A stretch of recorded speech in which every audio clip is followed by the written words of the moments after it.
What really killed Brandon Blackstock? Kelly Clarkson's ex-husband and the man once at the center of her career and personal life died at just 48 years old. On paper, the cause seems straightforward: melanoma, an aggressive form of skin cancer. But when you look closer, the timing of his death, coming less than 2 years after losing a multi-million-dollar lawsuit to Clarkson, has raised questions that refuse to go away. Was it coincidence, karma, or is there more to this story than meets the eye? Stay with me, because as we peel back each layer, the truth behind Blackstock's downfall becomes more unsettling than anyone expected. It all began in a California courtroom in late 2023. Brandon Blackstock wasn't just Kelly Clarkson's ex-husband, he was also her manager.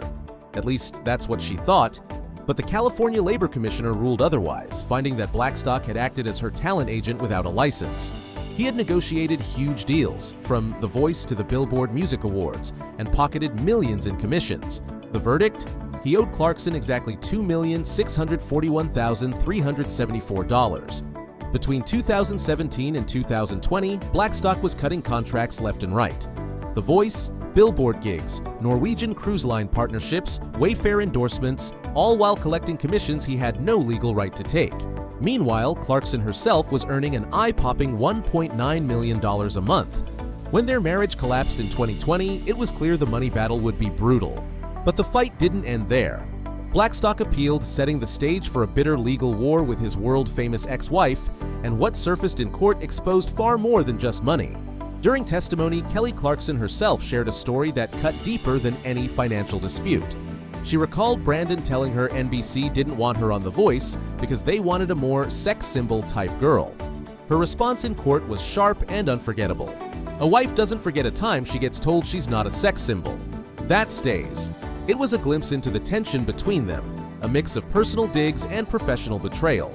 But just as this messy battle threatened to drag on for years, something strange happened. The case suddenly vanished from public view. Why?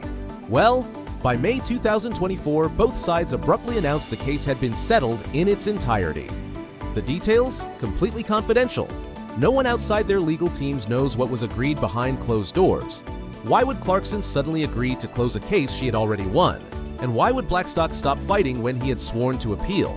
The answer may lie in a private health battle Brandon was waging, one that had nothing to do with money, but everything to do with survival. What the world didn't know was that Blackstock had been diagnosed with melanoma more than 3 years earlier. Quietly, while the courtroom spotlight was on him, he was also fighting for his life. His illness was kept largely private until August 2025, when Kelly Clarkson herself hinted at the truth. She told fans she had to pause her Las Vegas residency, writing, "This past year, my children's father has been ill, and at this moment, I need to be fully present for them."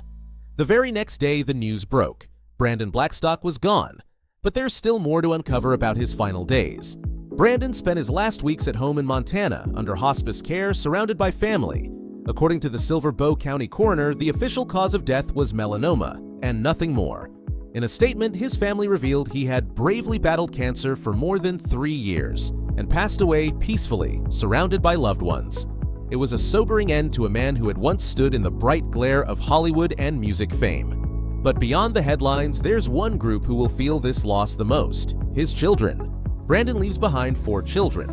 With Kelly Clarkson, he had daughter River, now 11, and son Remington, just 9 years old. From his previous marriage, he had 2 older children, Savannah and Seth. In fact, Savannah had already made him a grandfather when she gave birth in 2022. For Kelly, this moment is about more than courtrooms or careers. She made it clear in her own words. Her priority is being there for her kids. But while the family grieves, outsiders continue to speculate. Was the timing of Brandon's death really just coincidence? Let's be clear, the facts are undeniable. Brandon Blackstock died of cancer.